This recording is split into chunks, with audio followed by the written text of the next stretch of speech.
Hi, I'm Vilmaris, a stay-at-home mom with a background in speech and occupational therapy.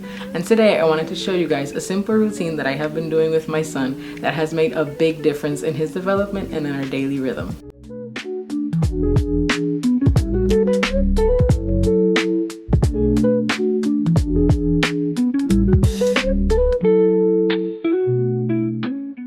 Every other day after breakfast and before nap time, I carve out a few minutes for a structured activity with Mateo. It's not a rigid schedule or anything fancy, just a little pocket of time where we sit down together and do something purposeful. These moments help him build foundational skills like paying attention, sitting and listening, and learning to start and finish an activity. Skills that might sound simple, but are really the building blocks for so many important things later on. And here's the thing, it's super flexible. Some days it lasts 5 minutes, other days, if he's really into it, we keep going for like 15 or 20 minutes. And both are perfectly okay. The goal isn't perfection, it's creating little moments of connection, consistency, and calm within our daily routine. As both an OT and a speech therapist, I can tell you how incredibly valuable these short, focused times can be, especially as we prepare our little ones for everyday moments where running around just isn't an option. For example, when we're waiting for food at a restaurant, or sitting through a story time at the library, or quietly playing at church. When we practice in low-pressure moments at home, those public moments become a lot smoother. So today, I'm going to walk you through 5 of our favorite go-to structured activities. These are super simple to prep and are full of developmental benefits. You don't need a bunch of supplies, a Pinterest board, or even a lot of time. Just a few minutes and a little intention.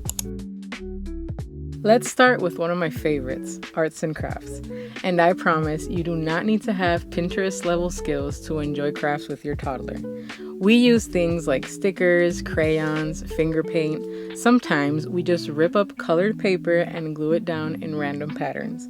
One of my son's favorite things lately has been painting with Q-tips or sponges. It's messy, fun, and totally worth it. These activities are fantastic for developing fine motor skills, things like hand strength, pencil grip, and hand-eye coordination. But beyond that, they help toddlers learn how to follow directions, explore textures, and express creativity in their own little way. And don't worry about the final product. What matters most is the process and the time you're spending together.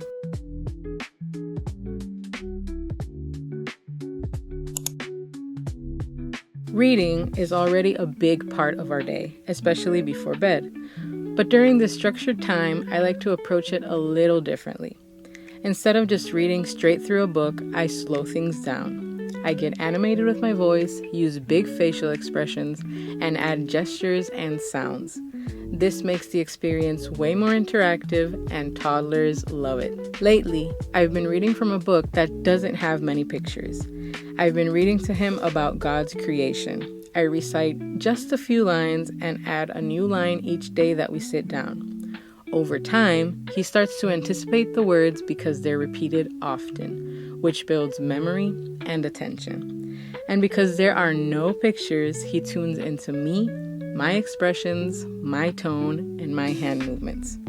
This builds listening skills, early comprehension, and strengthens communication. Flashcards can seem a little boring, but I think it all comes down to how you use them. I like to keep it super light and playful and just follow his lead.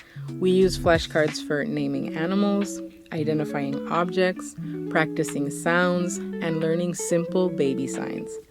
I've even made my own set using Canva, like this one with his favorite foods. We play by naming them, matching them, or finding a specific one when I ask. You can make it even more fun by hiding cards under a box or an object and revealing them as a surprise. What's great about flashcards is that they give you an easy way to build vocabulary, not just by identifying what's on the card, but by describing what is seen and categorizing them by animals, body parts, or things in the kitchen. They also give toddlers a visual anchor while you're talking, which really supports early language development. When we get a new toy, or even pull out one that he hasn't seen in a while, I like to sit down with him and really guide him through how to use it. A lot of times, we assume toddlers just know how to play, but really, they learn best through modeling. So I'll stack the blocks first, knock them down, and label what I'm doing. Or I'll take a puzzle and show him how to match the pieces, talking through the shapes and colors as we go. This kind of guided play teaches problem solving, patience, and focus, and it sets the stage for more independent play later on, because now he knows what to do with the toy, which can reduce frustration.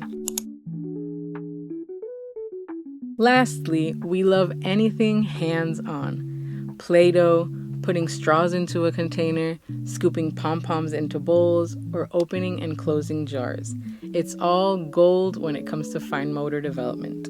These kinds of activities build hand strength and coordination, but they also teach persistence and problem solving. A lot of times he'll struggle a little at first, but I give him space to figure it out, and that's when the real learning happens.